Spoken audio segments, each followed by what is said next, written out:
Hey student, welcome once again to your online classes. बच्चों, इस वाले वीडियो में हम क्वेश्चन नंबर 14 और उससे आगे के जो क्वेश्चन हैं उनको सॉल्व करेंगे। उससे पहले मैं आपको बता दूं, हमेशा की तरह जो प्रीवियस और नेक्स्ट वीडियोस के लिंक है वो आपको नीचे डिस्क्रिप्शन में मिल जाएंगे, वहाँ से जाकर के आप देख सकते हैं। आइए स्टार्ट करते हैं। क्वेश्चन नंबर 14 रीड करना क्या है हमारे पास। A wire in the form of a rectangle 18.7 metre long, ठीक है, एंड 14.3 सेंटीमीटर वाइड। इसका मतलब एक वायर है, वो इस शेप में है, रेक्टेंगल के शेप में उसको बना दिया गया है वायर को मोड़ करके, जिसका लेंथ हमें दिया हुआ है और ब्रेथ दिया हुआ है, ठीक है। उसके बाद क्या कर रहा है, is reshaped and bent into the form of a circle. और इसी को क्या कर रहे हैं, रीशेप्ड किया जा रहा है, दोबारा से मोड़ा जा रहा है और एक सर्कल के फॉर्म में बनाया जा रहा है। तो find the radius of the circle so form. तो बताइए कि जो सर्कल का जो रेडियस होगा वो कितना होगा। ये देखो क्वेश्चन नंबर 12 13 की तरह ही है, बस यहाँ पर हमें क्या दे दिया गया है, उसका लेंथ और ब्रेथ दे दिया गया है। और ये दोनों हमारे क्या में थे, पहला वाला जो था ट्रायंगल के शेप में था, ये रोम्बस के शेप में था, यानी कि स्क्वायर टाइप से शेप में था। यहाँ पर हमें रेक्टेंगल का शेप दे दिया गया है। तो बस यहीं से हम इसका क्या करेंगे, पहले पेरीमीटर पता कर लेंगे, क्योंकि जो पेरीमीटर होगा रेक्टेंगल का वो इक्वल रहेगा सर्कमफ्रेंस का सर्कल का, मैं आपको पहले बता चुका हूँ, ठीक है। तो यहाँ पर हमारा क्या हो जाएगा, इक्वल हो जाएगा। फिर हम सर्कमफ्रेंस वाले फॉर्मूला से रेडियस फाइंड कर लेंगे, जैसे हमने क्वेश्चन नंबर 13 में आपको सिखाया था। आइए सॉल्व करते हैं इस क्वेश्चन को। सबसे पहले हम लिख लेते हैं लेंथ ऑफ रेक्टेंगल, ठीक है। मैं रेक्टेंगल नहीं लिखता हूँ, हमेशा मैं शेप बना देता हूँ, क्योंकि मुझसे काम बहुत आसान हो जाता है, हमारा टाइम बच जाता है। वो हमें दिया हुआ है 18.7 सेंटीमीटर और ब्रेथ दिया हुआ है 14.3 सेंटीमीटर। हम क्या करेंगे, फाइंड कर लेंगे इसका पेरीमीटर। तो यहाँ पर आप लिख लो पेरीमीटर ऑफ रेक्टेंगल। तो पेरीमीटर क्या होता है, रेक्टेंगल पेरीमीटर फॉर्मूला क्या होता है, 2 ब्रैकेट में लेंथ प्लस ब्रेथ, यही होता है। तो वही वाला फॉर्मूला डायरेक्ट लगा देता हूँ मैं, यहाँ पर फॉर्मूला नहीं लिखता हूँ, मैं डायरेक्ट फॉर्मूला में पुट कर देता हूँ। 18.7 प्लस 14.3 यही फॉर्मूला होता है। 2 ब्रैकेट में लेंथ प्लस ब्रेथ होता है, बस इसको प्लस कर दो, 2 से मल्टीप्लाई कर दो, तो 2 मल्टीप्लाई हो जाएगा, इसको प्लस कर लेते हैं। 7 और 3 तो 10 हो जाएगा, 10 का 0 हो जाएगा, वो डेसिमल से बाहर निकल जाएगा, उसको हटा देते हैं। कैरी हो गया 1, 4 और 1 5 और 8 हो जाएगा 13 का 3, कैरी हो गया 1 1 2 और ये 1 3, यानी कि इसका 33 हो जाएगा आंसर। डेसिमल के बाद 0 लिखने का कोई मतलब था नहीं, तो इसलिए मैंने उसको पहले ही हटा दिया। तो ये हमारा कितना निकल जाएगा पेरीमीटर, 33 2 जा 66, और ये निकलेगा हमारा सेंटीमीटर में।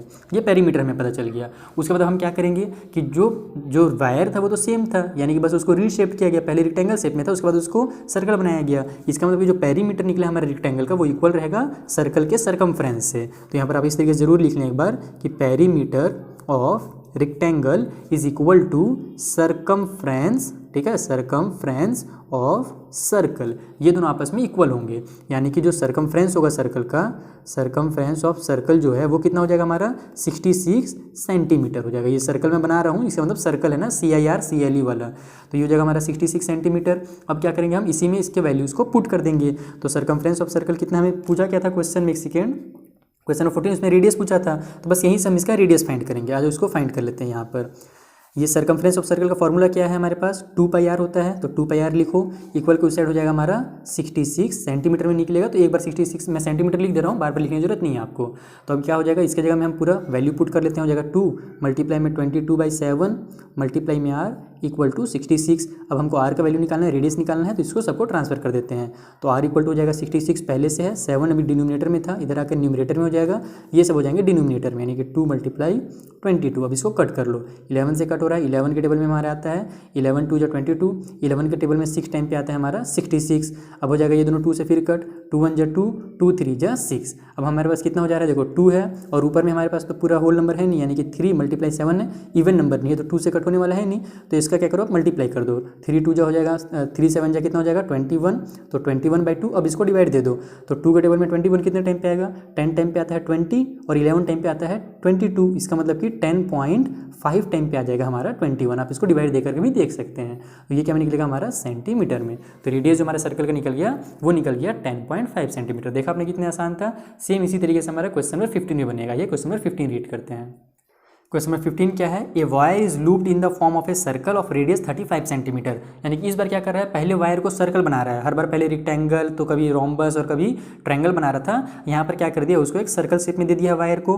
उसके बाद कर रहा है if it is rebent in the form of the square, यानी कि उसके बाद उसको सर्कल से हटा करके एक स्क्वायर बनाया जा रहा है। तो what will be the length of the each side of the square. तो बताइए कि स्क्वायर का एक साइड का लेंथ कितना होगा। तो सबसे पहले हम क्या फाइंड करेंगे, रेडियस दिया हुआ है हमें सर्कल का, तो हम उसका सर्कमफ्रेंस फाइंड कर लेंगे। तो जैसे यहाँ पर हमारा पहले रेक्टेंगल का जो पेरीमीटर निकल रहा था वो सर्कमफ्रेंस ऑफ सर्कल के इक्वल रहता था, उसी तरीके से यहाँ पर जो इसका सर्कमफ्रेंस निकलेगा सर्कल का वो इक्वल रहेगा पेरीमीटर ऑफ स्क्वायर के। समझ में आ गया, क्योंकि एक ही तार है उसी को बस बार बार रिबेंड किया जा रहा है। ठीक, तो इसका हम निकाल लेते हैं पहले तो सर्कमफ्रेंस, वो इक्वल हो जाएगा इसके पेरीमीटर का, और जब हमको पेरीमीटर पता चल जाएगा तो हमें पता है कि पेरीमीटर से हम एक साइड कैसे निकालते हैं। मान लो कि पेरीमीटर निकल गया 20, तो 20 को हम पता कैसे चलेगा कि जो 4 साइड है हमारे स्क्वायर के, तो टोटल मिलाकर के 20 है, तो एक साइड कितना हो जाएगा 20 से हम 4 को डिवाइड दे देंगे तो 5 सेंटीमीटर हमको पता चल जाएगा एक साइड। आइए इसे सॉल्व किया जाए। पहले तो इस तरीके से लिख लो, रेडियस ऑफ सर्कल, मैं शॉर्ट में लिख रहा हूँ, फुल फॉर्म में लिखना, रेडियस भी और सर्कल का भी पूरा नेम लिखना। 35 सेंटीमीटर में दिया हुआ है रेडियस ऑफ सर्कल। हम क्या करेंगे, इसका सर्कमफ्रेंस फाइंड कर लेंगे। तो यहाँ पर सर्कमफ्रेंस इक्वल टू कितना हो जाएगा 2πr होता है, यानी कि 2 मल्टीप्लाई में पाई की जगह मैं 22/7 लिख लेता हूँ। मैं फॉर्मूला नहीं लिख रहा हूँ ना, मैं डायरेक्ट इसमें पुट कर दे रहा हूँ फॉर्मूला में। और इस 35 की जगह में 35 यानी कि r की जगह में 35, अब इसको कट कर लो, 7 में 7, 7 5 35, तो सर्कमफ्रेंस हमारा कितना निकल जाएगा यहाँ से, इसका तो हो जाएगा ये 44 हो जाएगा मल्टीप्लाई होने के बाद, उसका 5 से मल्टीप्लाई करना है तो हमें सर्कमफ्रेंस पता चल जाएगा।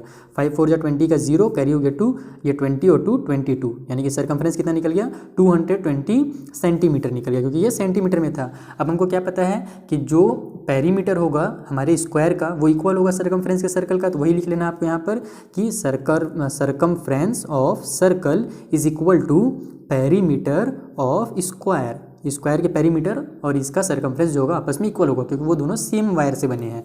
तो अब हम क्या करेंगे, यहाँ पर लिखेंगे perimeter of square, perimeter of square. तो पेरीमीटर स्क्वायर का कितना हमें दिया हुआ है यहाँ पर, वो निकल गया है 220 सेंटीमीटर। अब हमको एक साइड बताना है, पेरीमीटर मतलब ये देखो चारों साइड मिला करके 220 बना रहे हैं, और हमको एक साइड का बताना है। चारों साइड क्या होते हैं, आपस में इक्वल होते हैं, इसका मतलब हम इसको अगर 4 से डिवाइड दे देंगे तो हमें एक साइड का पता चल जाएगा।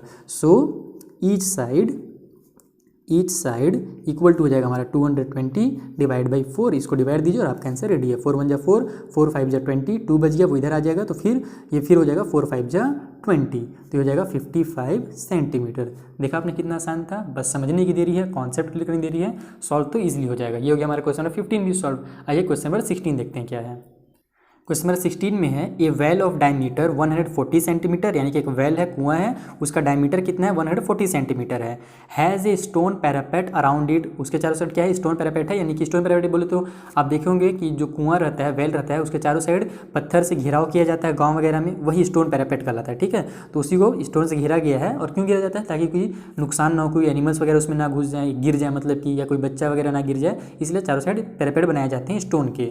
तो उसके चारों साइड स्टोन पैरापेट हैं। अब क्या बोल रहे हैं से if the length of the outer as of the parapet, यानी कि जो लेंथ है आउटर एज का पैरापेट का वो कितना है 616 सेंटीमीटर है। कोई दिक्कत नहीं है, टोटल जो में दिया हुआ 6 सेंटीमीटर दिया हुआ है। तो find the width of parapet, तो बताइए कि जो चौड़ाई है पैरापेट की ना वो कितनी है। बहुत ईजी क्वेश्चन है, इसे सॉल्व करते हैं। पहले तो हम क्या करेंगे, यहाँ पे डायमीटर में दिया हुआ है तो इसी से स्टार्ट करते हैं सॉल्व करना।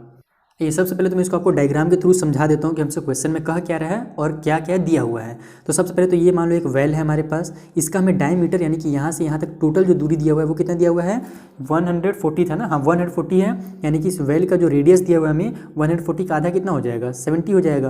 तो इसका रेडियस हमें 70 दिया है यहाँ से यहाँ तक की दूरी। उसके बाद हमसे कह रहा है कि जो आउटर एरिया है, ठीक है, आउटर जो लेंथ है इस पैरापेट का, ये मान लो उसका पैरापेट है स्टोन पैरापेट है, यहाँ पर स्टोन से भरा गया उसको, तो इसका जो आउटर एरिया यानी कि यहाँ से यहाँ तक पूरा जो टोटल है वो कितना दिया हुआ है हमें 616। तो ये हो गया हमारे पास 616 इसका आउटर एरिया। ठीक है, हमको क्या पता करना है, यहाँ से यहाँ तक की दूरी पता करना है, यहाँ से यहाँ तक। तो अगर हमको अंदर वाले को तो रेडियस पता ही है, अगर हम बाहर वाले का भी रेडियस पता कर लें और फिर बाहर वाले में से अंदर वाले को टोटल में से मतलब इतना को माइनस कर दें तो हमको इसकी चौड़ाई पता चल जाएगी। जैसे हम वो पैथ वगैरह वाला बनाते थे ना, ट्रैक वगैरह वाला, सेम वही क्वेश्चन, बस यहाँ पर वर्ड्स थोड़े चेंज कर दिया गया और कुछ नहीं। यानी कि हमको ये वाला एरिया दिया हुआ है, इसका हमें पूरा सर्कमफ्रेंस दिया हुआ है, इसके अलावा यहाँ पर हमें ये दिया हुआ है रेडियस। हमको क्या करना है, यहाँ से यहाँ तक को बस फाइंड करना है कि इसका रेडियस कितना है। उसके लिए हम क्या करेंगे, पहले इसके फॉर्मूला से रेडियस बड़े वाले का रेडियस फाइंड कर लेंगे, यानी कि पूरा यहाँ से लेकर के टोटल दूरी, फिर जितना भी आएगा उसमें से 70 को माइनस कर देंगे तो हमें बीच वाला दूरी पता चल जाएगा जो कि विड्थ होगा उस पैरापेट की। आइए अब इसे सॉल्व करते हैं इसके आगे। तो हम क्या लिखेंगे, सबसे पहले तो यहाँ पर हमें ये दिया हुआ है तो सर्कमफ्रेंस हम यूज़ करते हैं सबसे पहले तो, या फिर रेडियस स्टार्ट करते हैं। यहाँ पर हमें डायमीटर दिया हुआ है, diameter of well equal to कितना दिया हुआ है 140 सेंटीमीटर, सेंटीमीटर था कि मीटर था, एक सेकेंड, सेंटीमीटर में है, 140 सेंटीमीटर है डायमीटर इसका। ठीक है, तो रेडियस कितना हो जाएगा, so radius equal to radius यानी कि आर में लिख लेता हूँ, वो कितना हो जाएगा, उसका आधा होता है हमेशा डायमीटर का, तो 140/2 यानी कि 70, जो मैंने आपको पहले ही बता दिया, लेकिन इस तरीके से मैं लिखना आपको सिखा रहा हूँ कि ऐसे आपको लिख भी लेना है। तो ये हो गया हमारा 70 सेंटीमीटर उसका रेडियस। अब हम क्या करेंगे कि इसका तो हमें रेडियस पता चल गया है, अब हम आउटर वाले का लिखेंगे। तो यहाँ पर हम लिखते हैं कि इसको हम क्या बना लो, थोड़ा सा कोई स्टेटमेंट बना लेता हूँ मैं ईजी वाला, सर्कमफ्रेंस ऑफ आउटर लेयर, इस तरीके से सर्कमफ्रेंस ऑफ आउटर लेयर, ठीक है, या फिर आउटर आप यहाँ पर पैरापेट भी लिख सकते हो, क्योंकि क्वेश्चन में पैरापेट यूज़ किया था, मैं लेयर भी लिख दे रहा हूँ। तो आउटर लेयर का सर्कमफ्रेंस हमें कितना दिया हुआ है यहाँ पर 616 दिया हुआ है, तो 616 सेंटीमीटर। इसका हम फॉर्मूला लगा देते हैं जहाँ से हमें टू इसका ये पता चल जाएगा, रेडियस पता चल जाएगा। सर्कमफ्रेंस का फॉर्मूला क्या होता है, 2πr होता है, तो 2πr इक्वल टू 616, ये हमें यहाँ पर दिया हुआ है, यहीं से हमको आर का वैल्यू निकालना है। चलो इसको जल्दी से वैल्यू पुट करो, ये हो जाएगा 2 की जगह में हमारा 2 ही रहेगा, ठीक है, पाई की जगह में 22/7, आर की जगह में हमारे पास हो जाएगा आर और इक्वल में 616, हमको निकालना आर का वैल्यू। चलो यहाँ पर मैं निकाल देता हूँ, यहीं पर हमारे इतने ही में सॉल्व हो जाना चाहिए। तो आर इक्वल टू कितना हो जाएगा 616, पहले से उधर 616 में बार बार 1 क्यों लिख रहा हूँ समझ में नहीं आ रहा है। उसके बाद ये 7 जो हमारा डिनोमिनेटर में था ये इधर आकर के न्यूमरेटर में हो जाएगा, ये 22 और 2 इधर आकर के डिनोमिनेटर में हो जाएंगे, इस तरीके से 22 × 2, पहले आप ट्रू भी लिख सकते हो किसी भी तरीके से, बस इसको अब आपको सॉल्व करना है और हमको टोटल आर पता चल जाएगा। ये सॉल्व करते हैं, तो ये हमारा 11 से कट हो रहा है कि नहीं, 11 5 जा 55 हो जाएगा, 61 में 55 माइनस हुआ तो 6 बचा, हाँ बिल्कुल हो रहा है, कट कर लेते हैं 11 से, 11 2 जा 22, ऊपर में 11 5 जा 55, बच गया 6, वो इधर आ जाएगा, 61 में से 55 कट हुआ तो 6 बच गया, तो वो इधर आकर के 666 बना देगा इसे, तो 11 6 हो जाएगा हमारा 66। अब ये दोनों हमारा 2 2 4 होंगे, 4 से आप डायरेक्ट भी कट कर सकते हो या फिर एक एक करके कट कर सकते हो। चलो मैं एक एक करके कर देता हूँ, 2 1 जा 2 हो जाएगा, ये हमारे पास क्या हो जाएगा 2 2 जा 4 और फिर 1 बचा तो 2 8 जा 16। अब फिर इस 2 से इसको कट कर लेते हैं फिर से, तो 2 1 जा 2 और 2 का टेबल 14 टाइम पढ़ते हैं तो हमारा कितना आ जाता है, ये 28 आ जाता है। तो आर इक्वल टू हमारे पास क्या हो गया 14 × 7 हो गया। इतना आपको समझ में आ गया। अब 14 × 7 कितना होता है, 14 7 हमारा कितना होता है 98, तो ये हो जाएगा 98 सेंटीमीटर। ये हमें टोटल यहाँ से लेकर के यहाँ तक पता चला।